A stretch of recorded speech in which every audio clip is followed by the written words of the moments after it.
Hello and welcome to Sunday's Birmingham News Weekend Magazine. In a new setting, it's our relaxed look around Birmingham and the West Midlands. So let's see what we've got in store for your Sunday tea time. Well, we'll kick off with a look back at this week in the wide world of sport.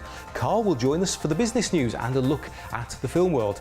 I'll be seeing what's up on the community notice board, and we'll be taking another look at a very special part of our area, Barbeacon.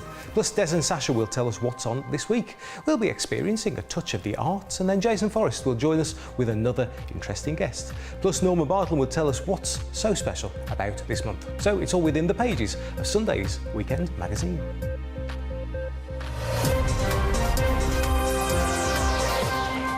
So then, first up, let's have a look back over this week in the wide world of sport.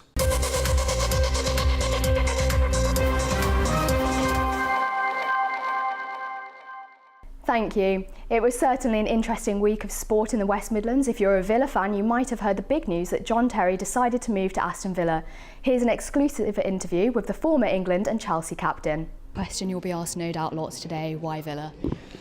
Well, I think the football club speaks for itself. It's a huge club, and having played against Villa over the years, you know, the stadium, the training ground, you know, pretty much sells itself, doesn't it? You know, but obviously been a big club, kind of, you know, since I've been growing up as a boy, and I'm delighted to be on the other side of it now, and you know, and running out with a Villa shirt on. Heading to the Algarve to do the pre-season training, and what are your thoughts, what your feeling is going to be ahead of that? Yeah, quite nervous. Obviously walking into a new dressing room is going to be really kind of new to me, meeting the players, obviously that first training session, but listen, I'm excited as well. You know, me and Steve travel out later on this afternoon, join the team, and I think my first session will be tomorrow, so excited to join the group, very nervous to do my initiation song, but again, listen, just delighted to be here and still playing. And what are your expectations or thoughts ahead of the season? I think the expectation of the football club, you know, is to get back in the Premier League. I think we all have to believe in that, the players, the supporters, the management obviously do, and the owner as well, who have showed a lot of backing. So I think amongst us all we have to have one clear vision, and that's to be back in the Premier League, and we have to do all we can on the training side of things, on the pitch as well, match days. And you were mentioning that the move was nothing to do with money. What were the main factors other than, as you said, it being such a prestigious club? Well, I think first and foremost, once I decided I wanted to continue playing, and that was outside of the Premier League, you know, walking in the stadium, the training ground, speaking to the owner, speaking to Steve, you know, it just gave me a great feel, and Steve's someone who I've got huge respect for as a person, as a player as well, from his Man United days. So it was easily sold, and you know, it's a huge club.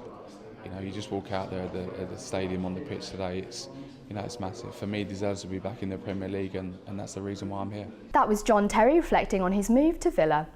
In the world of skating, local club Momentum have had 3 of their skaters selected to represent Team GB. I went along earlier in the week to find out more about the club and see the sport close up. Got one going to European Championships in 4 weeks, and that's going to be in Italy. That's Abby, and she's a cadet level, so it's the first year she could have actually been selected, so it's wonderful that she has. And then we've got the 3 skaters going to Cup of Europe in Portugal, again, which is fantastic because they all won their categories. So it's European Championships and Cup of Europe that we'll be representing Great Britain this year. How many hours a week on average do they train? So as you said, so dedicated, but what does that look like? Well, literally, these guys here, we train on a Friday as a club, and we just do a couple of hours, which is 6 till 8 o'clock on a Friday evening. We train on a Saturday morning, but we do a discipline called figures as well, which is a circle basis, and they go round and they draw circles and they do special turns, and it's a really lovely sport, but it's not as fun to watch, I'd say, but we do an hour a week on a Saturday and an hour a week on a Sunday. That was Momentum Skating Club. And finally, England netball player Beth Cobden visited a local netball club, Parkside, who train in North Birmingham earlier in the week. The club were treated to a special coaching session from the international mid-quarter, who found her love of the sport at Parkside. It's so nice to be back here. It's my club when I was younger, and I absolutely loved it, and for me it's sort of where it all began, and I learnt so much here, so it's great to come back and see all the girls playing. It's brilliant. Hopefully inspire all the girls, because obviously you're an England player yourself and had such a big part in the Super League, and do you think it's really important to kind of inspire girls at this age? Yeah, of course it is. I think when I was younger I used to look up to sort of the likes of Jay Clark, and Olivia Murphy is now my coach, so it is really important to have those role models. And it's kind of the off season now, but what are you up to at the moment? Just sort of had a few weeks on holiday and then just chilling out. Got a bit of training to do, but sort of just a bit more rest really before we go back into it all again. And tonight you're focusing on players getting free. What else is the session going to entail? Yeah, a bit of getting free and some work in defence as well, as that's my job. So yeah, have a bit of both and then get them all just sort of playing, putting it into a game at the end. Fast 5 All Stars is the next big event coming up. What are your thoughts on that? I'm very excited for that. Fast 5 is really good. It's brilliant to watch. It's very exciting. I think it's just really good to promote the sport and to get people sort of watching it, because it is a very exciting. It's different, so hopefully it will draw more people into watching netball. What's it like for you having Beth here today, an England player and one of the stars of the Super League season? Well, I think it's great for my girls to have an opportunity to see who they could be trying to emulate, and hopefully that'll push them through and they'll become a really good team. So I think it's great. And to have guest coaches in like this, obviously you coach the girls here, but how important is it to keep that kind of interest and focus? Oh, it's essential. If they're not focused, they can't get better, they can't play well, they won't enjoy it, they'll get frustrated, the parents get frustrated, I'll get frustrated. So it's all about making sure that we're always going forward, but they're still enjoying what they do. So they need to go on that court and really enjoy it, but they need to work in training. And Parkside has such a rich history of bringing up so many incredible and impressive players who've gone on to play internationally. And what is the secret ingredient? What are you doing that is making these players so good? Well, I think it's good coaching. I think that's what's made it possible, and standards, so they know what they're going for. We ensure that they understand what they're trying to go through. We all want to be the best, and they should want to be the best, and we have the parents also that will support that. So you've got all of that going on, a three-way thing going on. You're always going to get a good team. That's all for your latest sport. Remember, you can get in touch with us by emailing sport@madeinbirmingham.tv.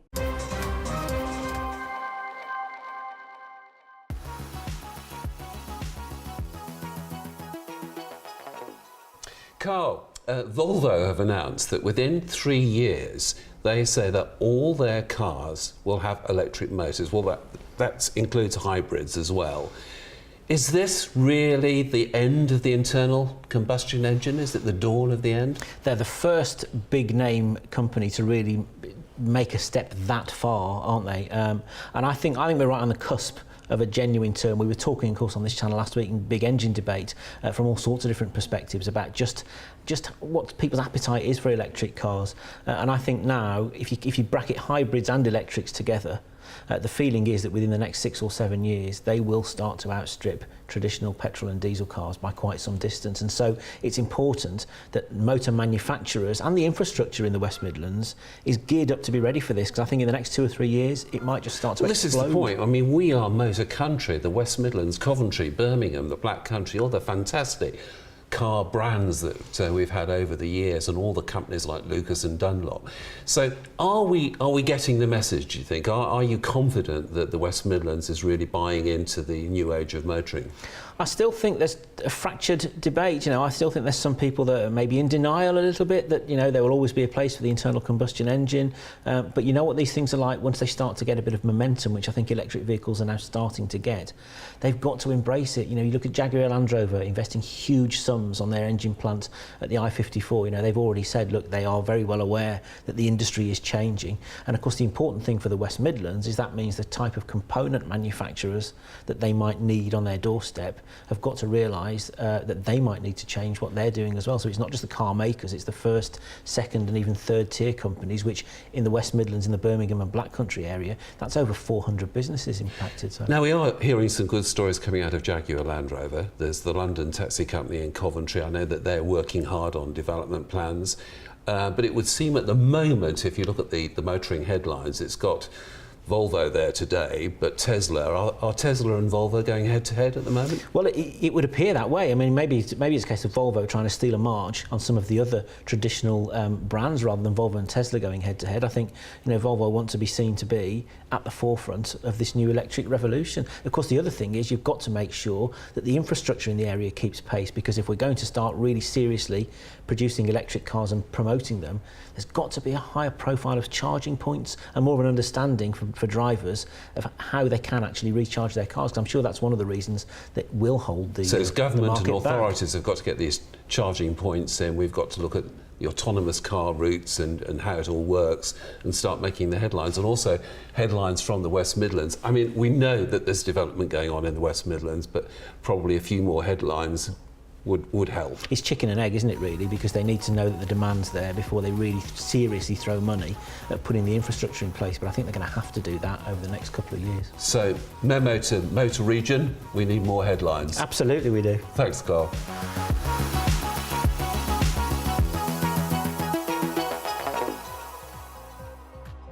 So then, time for a break, and when we come back, I'll be taking a look at the community notice board, and Carl Jones will join us once again for this week's movie news. Stay with us.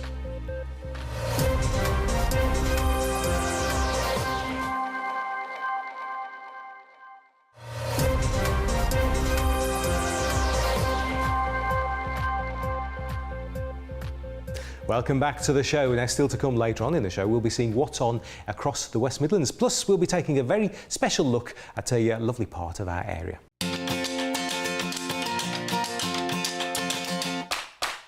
So then, it's time for the community notice board. As ever, it's the news that you send to us. Now remember, if there's something we could mention, then please do get in touch, but as always, give us plenty of notice. And we'll give you those all-important details in a few minutes' time. Now first up, one of the Black Country's oldest fairground families is making a return to the city of Wolverhampton in July for their second fiesta. The Harry Jones Company is holding the two-day Wolverhampton Fiesta in West Park on Saturday, July the 15th and Sunday the 16th. Now it promises a range of entertainment, including giant monster trucks, an international stunt team, T-Rex dinosaur and Chinese lion dancers, traditional fairground rides and food and trade stalls. Tribute act Beyonce will entertain audiences on the music stage, along with Jason Jones from The Voice in both afternoon and evening shows. Now the Harry Jones Company, based in Parkfields, has been providing fairground entertainment in the Black Country for more than a century. The current proprietor is 25-year-old Harry Jones, whose great-grandfather started the business with a simple coconut shy back in 1893.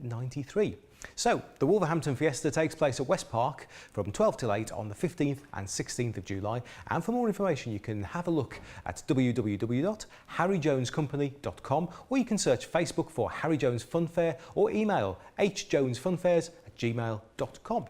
Right, next, top musicians will be sharing the joy of jazz in Sandwell as the borough teams up with a major international festival. The newly renamed Birmingham, Solihull and Sandwell Jazz Festival 2017 will see around 30 performances across Sandwell's 6 towns, with libraries, museums, parks, Sandwell Arts Cafe, Windsor Theatre Bar and other venues hosting events between the 14th and the 23rd of July.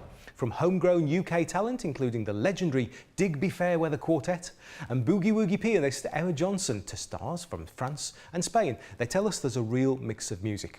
Dynamic singer Roy Forbes, singer-songwriter Judy Blue and blues two-piece The Whiskey Brothers are amongst the many highlights. Sandwell Youth Jazz Orchestra perform with the TCS Blues Band at West Bromwich Central Library. The Great Birmingham Trombone Company play at the newly restored Lightwoods Park. And Les Zauto Stompers de Paris promise to set the bar high with shows at the Manor House, West Bromwich and the Windsor Theatre Bar in Bearwood. Now you can keep up to date with all of the events in Sandwell at www.discoversandwell.co.uk. I've got a list for you now. You can follow the festival on Twitter at Birm Jazz Fest, at Sandwell Council, at Sandwell Libs for the libraries, at Sandwell Museums, at arts_Sandwell, and on Facebook you can search Birmingham Jazz Festival, Sandwell, Sandwell Libraries and Sandwell Museums. Hope you caught all that. Now remember your favourite toy? Oh, I do. It's a little blue teddy bear. But anyway, this colourful exhibition I'm going to talk about will have you thinking, I had one of those. As toys from 1900 to 1999 take over the Walsall Leather Museum. Now Mickey Mouse and Felix the Cat were the first animated superstars, characters that were made into popular toys. Playground crazes in the 80s and 90s, remember He-Man? Yeah, all resulted in chaotic scenes in shops as frenzied shoppers tried to get hold of Cabbage Patch dolls and Tickle Me Elmo, not to mention Star Wars figures. From rag dolls to Pokemon, toys have evolved over the years, but their charm remains the same. Must-haves such as Muffin the Mule, pogo sticks, Star Wars figures, Care Bears and Game Boy, I've got one of those. They can all be found in the exhibition alongside personal and much-loved favourites. Toy Stories is what it's called, and it's on display until the 30th of December. Admission to the museum is free, so for more information you can contact Walsall Leather Museum, Littleton Street West, Walsall, WS2 8EW, or you can telephone 01922 652288 or email leathermuseum@walsall.gov.uk. Sandwell residents under 16 and over 60 can register for free swimming. Oh yes, at any of Sandwell's leisure centres. Young people aged 16 and under in Sandwell can swim for free at any public swimming session at Sandwell leisure centres during the school holidays. Older people living in Sandwell aged 60 plus can also swim for free up to 1 p.m. daily all year round. Free swimming is available for all residents who meet the criteria, and all you need to do is to register and take proof of your address. The free swimming programme has been run by Sandwell Council for several years. We've reported on it before, and it's been extended until March 2018. So further details and information on how to register are available at the website www.sandwell.gov.uk/leisure. Next, Margaret Evans has been in touch. She says, I wonder if you will be able to advertise the following concert on your community notice board, please. Well, that's what we're here for. It's Sheffield Male Voice Choir, and they're having a concert at the Pelsall Community Centre on Saturday, July the 15th. Now, this annual concert is organised by the Ladies Social Section to raise money for the choir, who donate a lot of money to local charities. The choir will be singing a variety of songs to suit all tastes, and this year they'll be accompanied by local artiste Sonia Eyre. So if you're interested, you can get a ticket, which includes refreshments, by calling 01902 601 157 or 07969 343 009. So that's the Sheffield Male Voice Choir in concert at Pelsall Community Centre on Saturday the 15th of July. So there we go, that's what we found pinned to the good old community notice board. And if you know about something that we could tell people about, why don't you get in touch? But do give us at least a week's notice. You can email news@madeinbirmingham.tv. On social media, look us up at Made in Beeham TV or just use the hashtag Birmingham News. And as ever, we'll have more for you at the same time next week.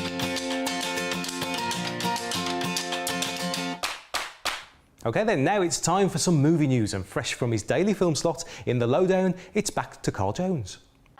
Thanks very much, Lee. Well, time to take a look at two big budget franchises now with our cinema news this week. One which is showing right now and one which opens on Tuesday. Starting with the one that's showing right now, well, Spider-Man Homecoming is dominating things at the box office. Wonder Woman had her 2 or 3 weeks at the top. Now she's been displaced by Tom Holland, who made a cameo appearance in Captain America Civil War last year and now gets his chance to show what he can do as the webbed one. This time under the wing of Robert Downey Jr. as Iron Man, and he's learning his trade, trying to find out what it really takes to wear the Spider-Man suit. He's a bit impetuous, but of course we know what the role of a superhero is. It's to save the world. Take a look. Whoa! This is the coolest thing I've ever seen. This is the greatest day of my life. There's Captain America. Whoa, who's that new guy? On the roof! Gotta go. I can keep the suit? Of course. Doesn't fit me. Hey guys, what's up? You forget your PIN number? Wait a minute. You guys aren't the real Avengers. I can tell Hulk gives it away. Good evening, Peter. Hello? You have 78 web shooter combinations. Ricochet web! Web grenade. Whew, that was awesome. Dude, I'm Spider-Man. Don't mess with me. I'll kill you. Everybody you love. I got this. New move I'm working on. Here we go. Do you know him too? Stole the shield. Wow. But then he beat me up. So there you go, Tom Holland and Robert Downey Jr. playing it nice and light with Marvel's franchise, one of my favourite Marvel heroes, and we're not short of Spider-Man options. We've had Andrew Garfield, we've had Tobey Maguire, and now we've got Tom Holland, who's the freshest faced of the Spider-Man actors recently. So that's Spider-Man Homecoming for you, and I'll leave you with a preview of next week's big release. That's War for the Planet of the Apes, and don't be deceived by this one. It's not all about big budget special effects. This is a film that's got a real heart, as the ape Caesar, brought to life by Andy Serkis, goes off on a mission of revenge against an army colonel played by Woody Harrelson. Take a look at that, and I'll see you next week. He's a smart one, isn't he? What are you going to name him? Do they look like just apes to you? He saved our lives. He was remarkable. Apes together! Strong! You're him. You're Caesar. We've been searching for you for so long. I only to protect apes. Human gets sick, ape gets smart. Then human kill ape. But not me. I run. There are times when it is necessary to abandon our humanity, to save humanity. No matter what you say, eventually you'd replace us. That's the law of nature. So look what you've done. What did the humans promise you? No matter what you do, you'll never be one of them. You are ape. We are the beginning! Apes together, strong! We are the beginning! Apes together, strong! Have you come to save your apes? I came for you.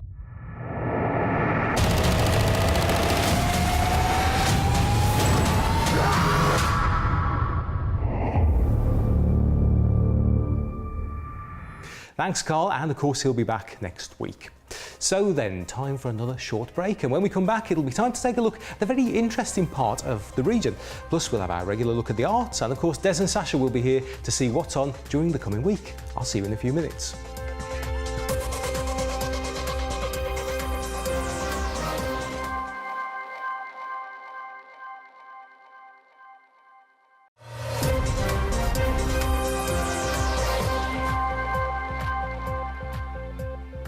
Welcome back to the programme with me, Lee Bannister. Now for the next part of our mini-series of films from Barbican in Walsall, which has recently seen the completion of the Raising the Bar project. A Heritage Lottery Fund grant helped to restore the landmark war memorial and other heritage features. It also funded a programme of community involvement with activities ranging from walks and talks to archaeological digs and music festivals. So let's see what's happening this week in part 5 of Raising the Bar.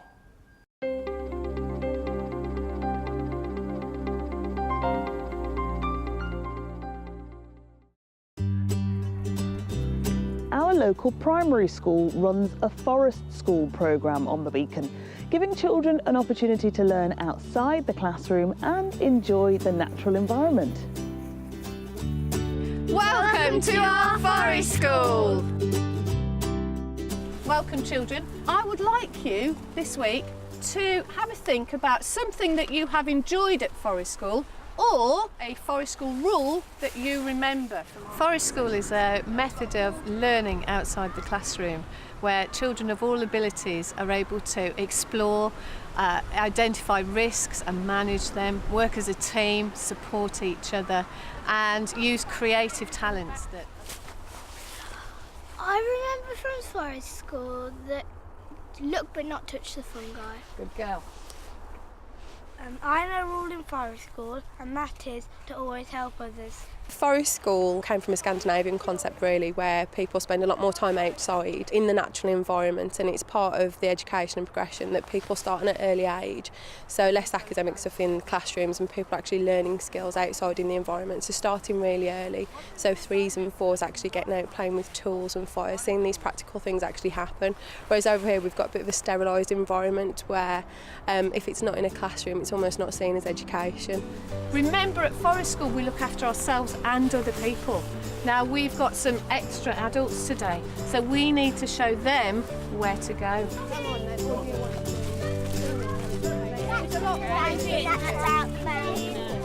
So this is so holistic. It's open to every pupil, that an even playing field. It doesn't matter if they're not brilliant at spelling or reading, they're not at a disadvantage. And it's quite nice to see them come out and sort of excel in different areas with the practical things and the tools and the exploring. So keep it and then turn it. Turn it. I'd like to say a very big thank you to the Heritage Lottery Fund and Walsall Council for providing the funding and the opportunity to take part in Forest School. Without that, Blackwood School would have no Forest School. And although the funding is now coming to an end, we intend to carry on and roll out Forest School within other year groups as well.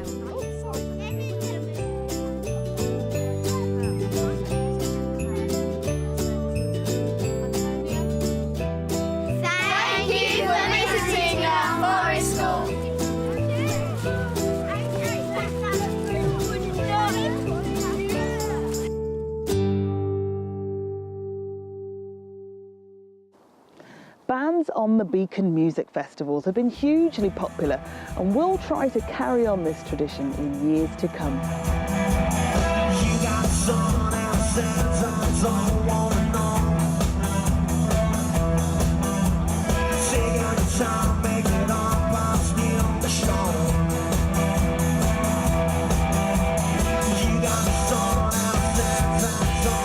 So ladies and gentlemen, welcome to Bands on the Beacon.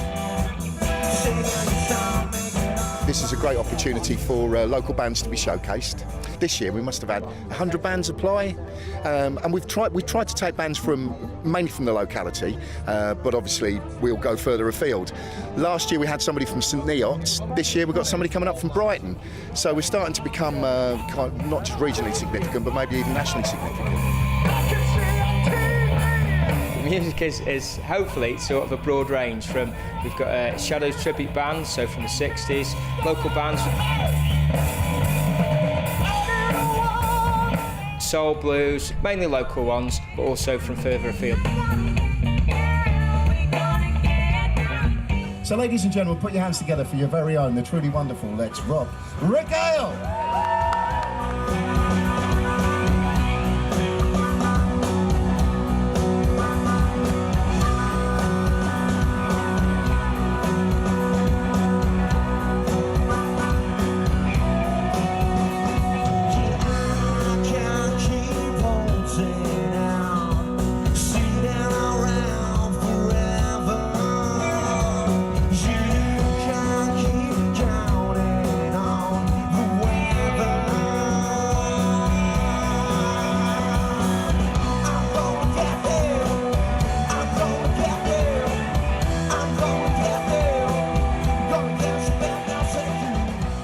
We're Regale, the best band in the world.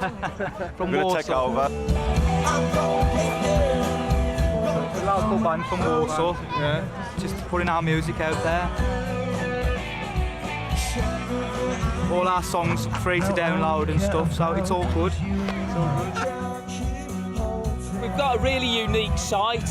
I mean, it could be like the Midlands, Glastonbury, because we're on a hill. We've got fantastic views. And we're dead in the centre of the country. It's actually easier to get here than it is to Glastonbury. He said it's gonna be a better week. She said it's gonna make us stronger, you and me.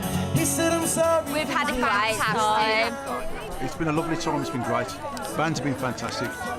Everybody's enjoyed it, so fantastic. We've had a wonderful time, thank you. As usual, we've had a fantastic time. We came last year as well. I came last year by accident because I didn't really know it was on. Definitely come again next year. Yeah. Definitely made plans for next year now. Now we've experienced it.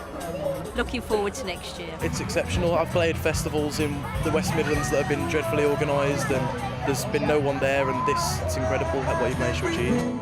But at least I still have you, they have each other. And nothing else will matter, they think these things last forever. And sometimes they do, so It's been absolutely fantastic. First class, even the weather couldn't stop it. Last year was good, but this year's even better. Looking back then, Jeff, what do you think are some of the biggest achievements of the Raising the Bar project? Well, I think to actually get the restoration work done on the memorial was one of the key aims. But from that, we've attracted a great deal of community interest into the project. There's been an events programme and a community engagement programme, and they've worked hand in hand to actually bring people onto the site. There's been quite a few family-orientated events, such as Bands on the Beacon, which have brought up lots of families, generations, grandparents to little toddlers running around, listening to music, enjoying the space. But one of the things that has arisen out of the project is a little remembrance service involving local school children and ex-servicemen. And every Friday for the last 4 years they've been coming together at Remembrance Weekend, coming together and carrying out just a little wreath laying ceremony. And it makes me choke up actually, because we've got the flag flying and we've got the last post, and just a nice little ceremony where we've got those generations of children and ex-servicemen coming together and literally walking up and laying wreaths together, and that's just a really sort of positive thing to see. And the more and more things that happen like that, the more interest we're going to get in the site, and the more people hopefully going to support it and help look after it. We now hope that the Raising the Bar project legacy will be the continuation of various activities, but being led by the community with the support of Barbican Trust, the landowners, and Walsall Council, who manage the site on behalf of the Trust. Barbican remains open for everyone to enjoy, but also to respect.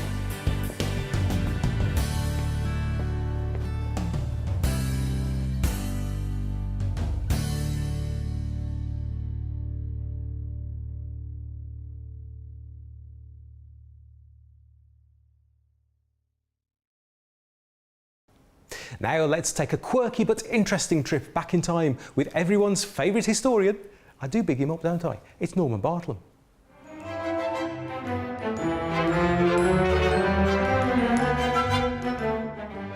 In July 1938, drinkers at the Cambridge Arms pub were startled as a fellow drinker shouted there was a dinosaur walking past Baskerville House, and many of the locals may have assumed that he was a bit of a diplodocus, or at least drunk, and carried on supping their mild. However, a rather unpleasant belching roar was heard, and the said locals realised the noise wasn't coming from one of them. It really was a dinosaur. Well, maybe not a real one, but a huge papier-mâché type creature, complete with smoking nostrils. In case you're wondering, it was on its way to the pageant of Birmingham, being held to commemorate 100 years since Birmingham was granted city status. The fact that dinosaurs didn't exist even in 1838 didn't seem to matter.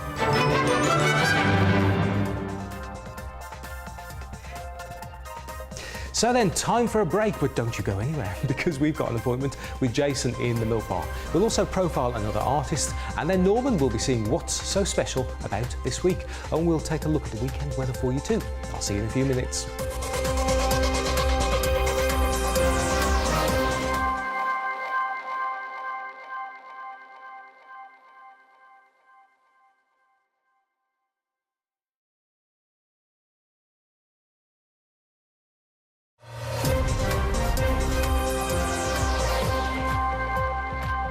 Right then, let's make our regular call to the Milk Bar now with Jason Forrest.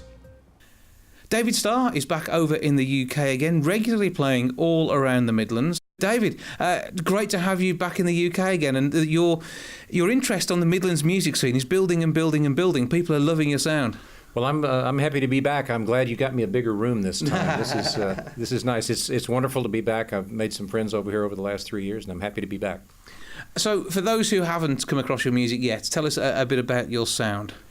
You know, I get asked a lot what the genre is, and you know, if you're in radio, you know that's sort of the umbrella they put your music under, and I guess it falls into the Americana genre, because I grew up listening to Jackson Browne and the Eagles and Poco and all that Southern California stuff, the band, but I'm a big fan of the blues and Eric Clapton and all kinds of stuff, Joni Mitchell. So it's a kind of a mishmash of a lot of things, but it often reminds people of the music of the early 70s. I guess I get told that a lot. But when it comes to that sound, I think it's more timeless than anything else. I don't think it needs an era, because there are certain songs that will live on forever, whether it be the Beatles, the Stones. Sure. Yeah, some great stuff from the 70s. There's even some 80s classics, unfortunately, which are still lurking around. Right. But it is about music you can believe in, and I think that's really your sound, isn't it? Well, I try to write intelligent songs that tell a story, and present them in a way that a lot of people can relate to. When you go into record a record, you want to do it, you don't want to be trapped in that moment so much that if it's played 5 years from now, it sounds dated. Mm-hmm. So we made, particularly on this new CD, we had that in mind when we did the recording. Yeah, so tell us how long you spent in the studio on this one, because I know it's a labour of love every time you start recording. Well, oddly enough, we didn't spend a lot of time. I was lucky enough to work with John Oates as my producer from Hall & Oates. And the way John works, we went in and spent all of one day and one evening working with the band and doing some overdubs. And it was a band he chose in Nashville. Spent the next day doing my vocals over again and getting those just right. And then we spent another couple of days mixing. So it was a pretty quick process. But the key was John likes to put good people in a room and let them do what they do best, and he more or less left them alone, except for some subtle direction along the way. And obviously the music was already there and written, and how long had you been writing for this album then prior to hitting the studio? The songs came together, most of the songs for this record came together last year, but there were pieces and parts of them that are years old. The way I write is to keep notes and then collect things and then piece them together as time goes by. But it's some of that build up on the tour of the UK last year as well. Were you writing every time you sat in a hotel room? I'm always writing ideas down. Most of it, I say writing, I'm putting them in my telephone. Everybody uses that tool now. So if I go through my notes section on my phone, there are pages and pages and pages of ideas. And when I get ready to write, I sort of get to a point where I feel a critical mass where I just want to start writing again. So I'm almost there again. I'm starting to feel like I need to write again. So it's sort of building up inside you. Yeah. Is it almost feel like a frustration when you're not writing? It just feels like if I'm not doing it, it's just time to do it. It's like you're hungry. It's time for a meal. So. And tell us a bit about your life in the US, because it isn't all just the music on the road, is it? There's much more to it than that. Right. I have a store in western Colorado in a very small town called Cedar Edge, and the store is called Stars Guitars because,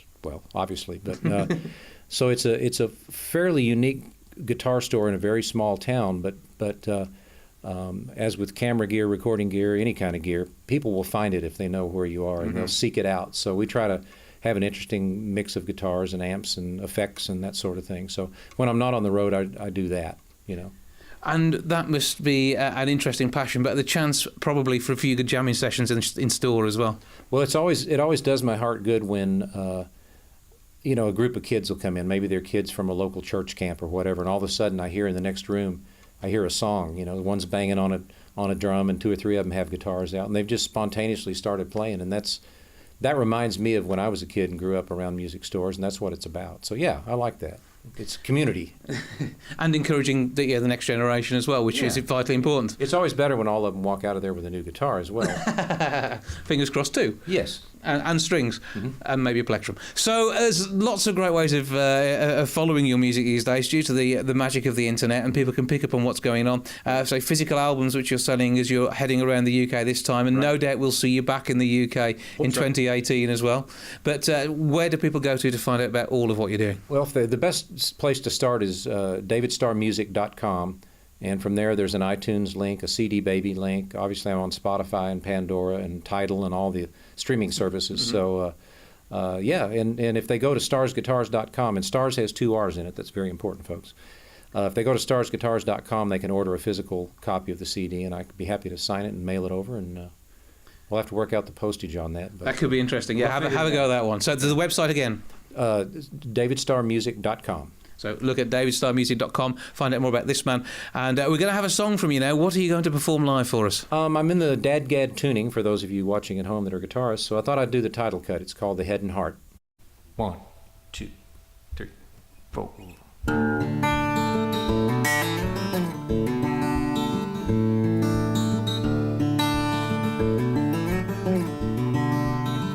Love unexpected, love unrequited, feels like trouble when you try to fight it. Like the hurricane wind, like the timeless tide. You can't run, you can't hide. When the head and heart cannot be reconciled, when a grown-up love calls out to you, stirs your inner child, the heart knows there's a price that must be paid. The head knows that decisions must be made.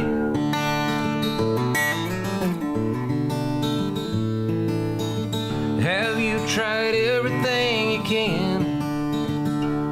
Said all that can be said between a woman and a man, but just thrown gasoline on a blazing fire. Built a fence made out of dreams and razor wire. When the head and heart cannot be reconciled, when a grown-up love calls out to you, stirs your inner child, the heart knows there's a price that must be paid. The head knows that decisions must be made. It's a runaway train, it's a wrecking ball, it's a burning house, and it's bound to fall. Well, it's a mandolin rain and a hungry heart, where does the longing end and the true love start? Hope springs eternal for the likes of you and me. From 1,000 miles away, there's a candle I can see, and like the hurricane wind, like the timeless tide, we can run, oh, we can hide. When the head and heart cannot be reconciled, when a groan of love calls out to you, stirs your inner child, the heart knows there's a price that must be paid. The head knows that decisions must be made. The heart knows there's a price that must be paid. The head knows that decisions must be made.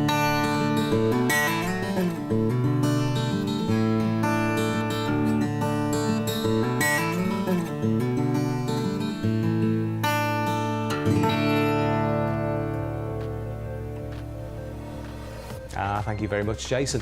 And we'll have more from the Milk Bar at the same time next week. But if that's not enough for you, then the Milk Bar is also on the radio and it's a podcast too. So just order up themilkbarpodcast.com to find out more. So then it's time to close the pages of the Birmingham News Weekend magazine for Sunday. Now I'll be back bright and early tomorrow morning at 7. Too early, maybe not, for the Birmingham News Review. And then the Weekend magazine will be here again next Saturday and Sunday night at 6. Plus, of course, you can always keep up to date with more news for Birmingham and the West Midlands every weekday at 6 and 8 in the evening. So that's it for now. Stay tuned, the weather is up next, and then after the break, as promised, Carl Jones is back with more Birmingham business. Thanks for watching from me for now. Ta-ra.